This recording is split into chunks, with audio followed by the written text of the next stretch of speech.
Assalamualaikum warahmatullahi wabarakatuh.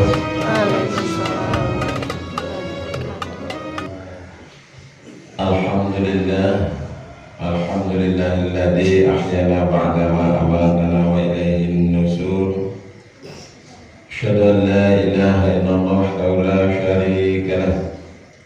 Wa asyhadu anna Muhammadan abduhu wa rasuluh.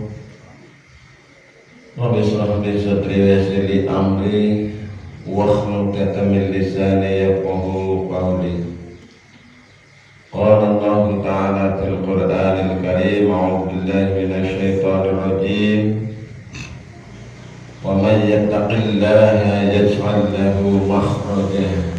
Al-ayat Astagfirullah Majid. Amma ba'du, jemaah sekalian yang dirahmati Allah. Serangan pada kesempatan mulia menikah kita mengucapkan rasa syukur kepada Allah Subhanahu wa taala. Qaulina alhamdulillahi rabbil alamin.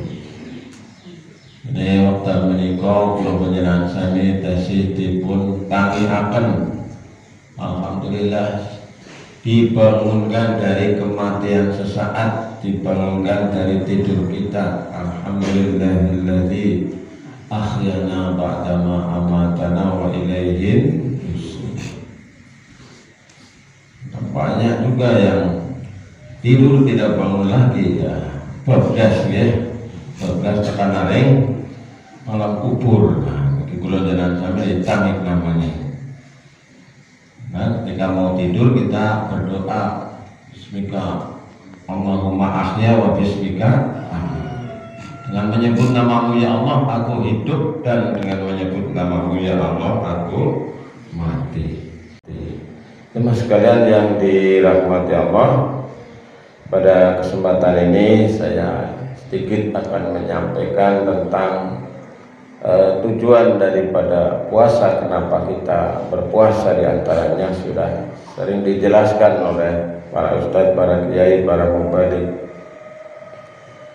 Jadi dalam surat Al-Baqarah 183 kita diwajibkan berpuasa sebagaimana diwajibkan atas orang-orang sebelum kamu, la'allakum tattaqun, agar kamu sekalian menjadi orang-orang yang bertakwa. Kenapa kita harus menjadi orang yang bertakwa? Karena inilah yang nanti akan diberikan kemuliaan oleh Allah Subhanahu wa ta'ala. Jadi sebenarnya hidup kita ini sangat singkat ya, sangat pendek. Cara wong zaman biyen golek ngarani urip kuwi namung mampir ngombe, mampir delan truk.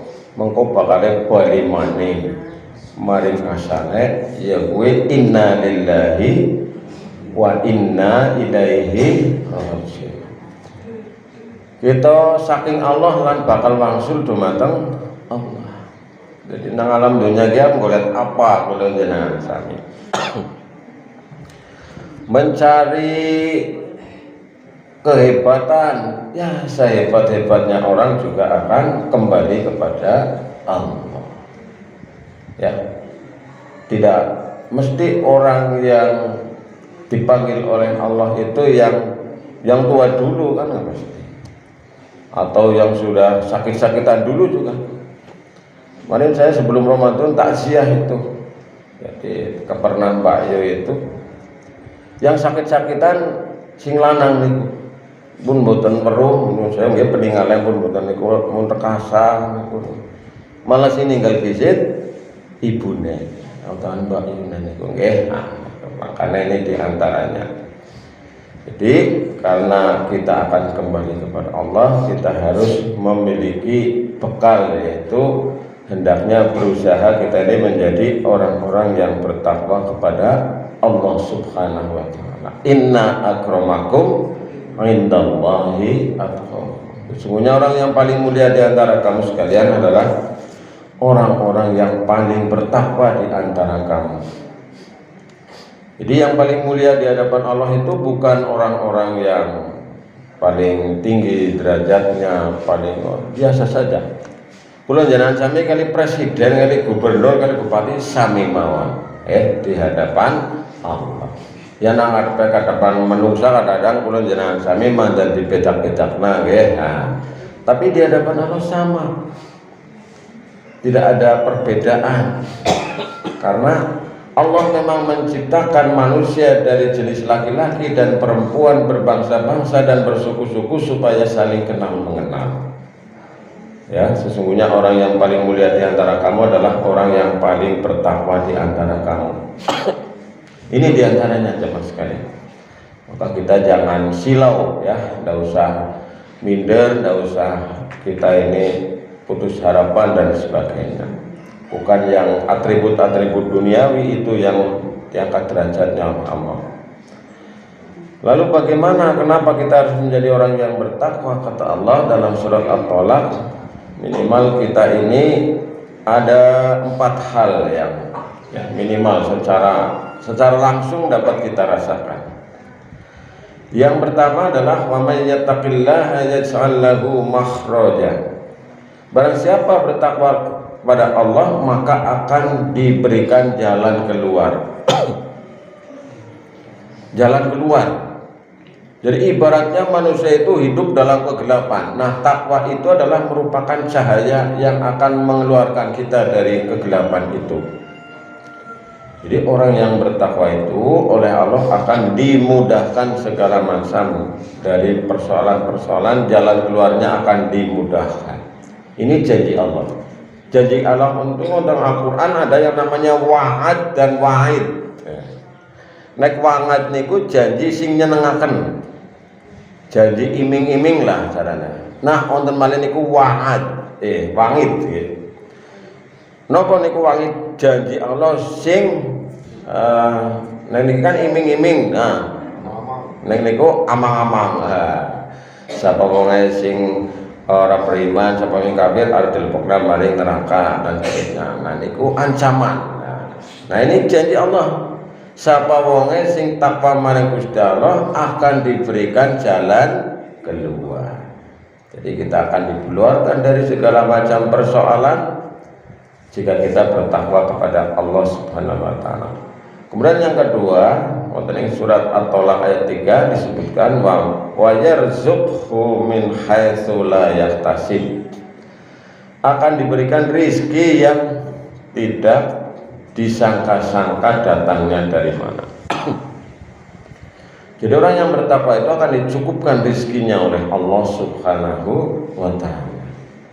Dicukupkan itu tidak mesti banyak dan tidak mesti sedikit, dia dicukupkan. Dicukupkan oleh Allah rizkinya dari sumber yang tidak kita sangka-sangka datangnya.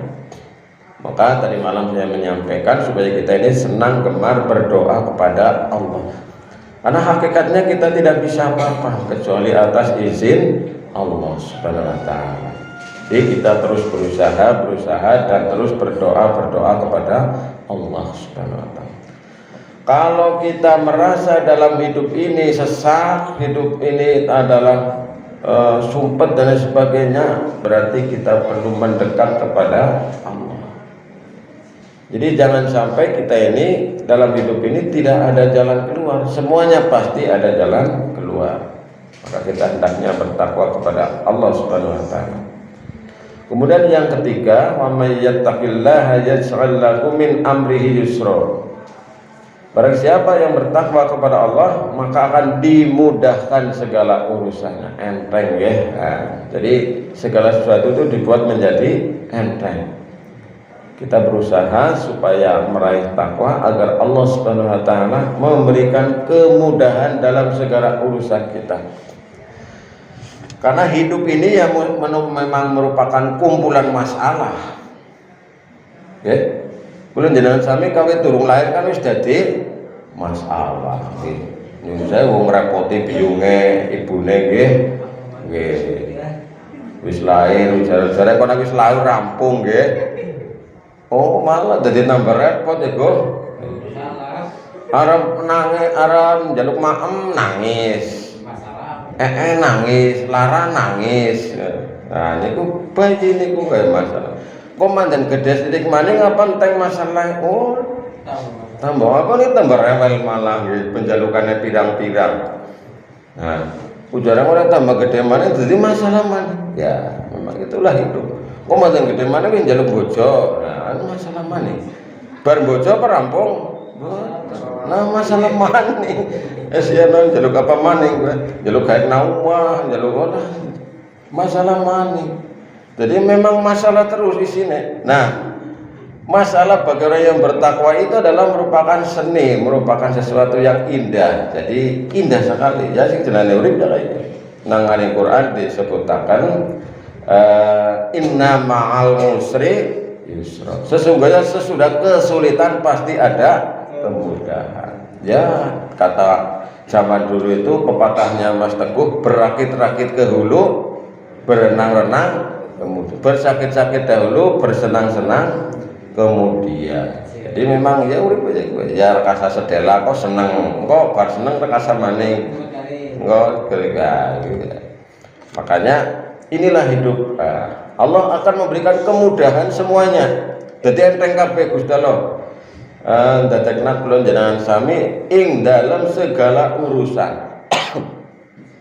Kersane Gusti Allah kita ini dimudahkan segala urusan. Nah, jadi urusannya lah kasih ngangel, urusannya kabeh gampang. Lan kula panjenengan sami berusaha dados tiyang niku gampangaken apa mempermudah urusan orang lain, aja gawe angel, gawe mumet nggih. Nah, tapi gawe kepenak. Nah, ya, yasiru wala tuasiru, mudahkanlah jangan engkau persulit. Kayak nate niku kanjeng Nabi ana wong sing nembe mlebu Islam ya, sing mau senenge maksiat wis pokoke molimo kabeh niku.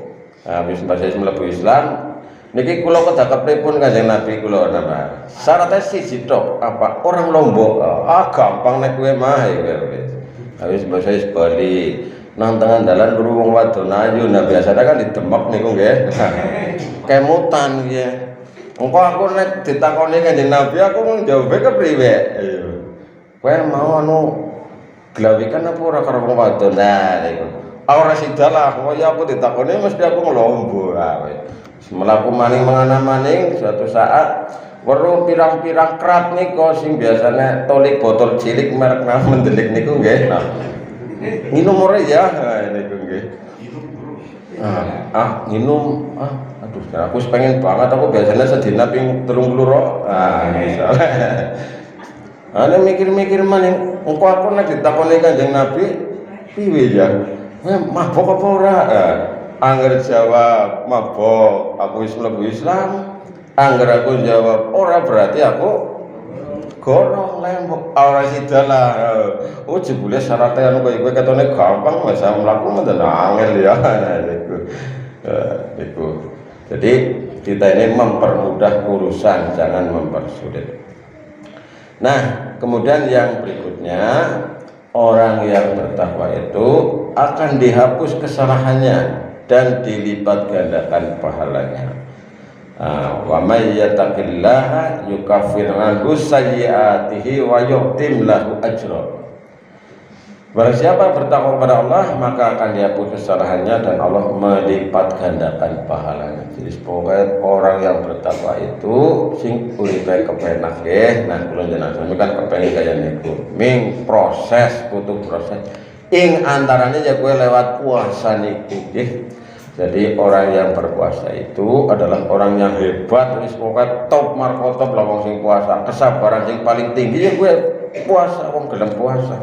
Wong biasanya sejam pisan mangan, ora setengah jam pisan wis mangan, ngemil, nginum, lan dia-diane lho iki mulai terbit fajar sampai terbenamnya matahari. Rekasa-rekasa, nek digawe rekasa dalam rangka kita memperoleh kemuliaan di hadapan Allah. La'allakum tattaqun. Moga-moga kula jenengan sami saged meraih predikat muttaqin. Amin ya rabbal. Moga kita pun kasih ganti wawasan hamdalah sareng-sareng. Alhamdulillahirabbil alamin. Assalamualaikum warahmatullahi wabarakatuh.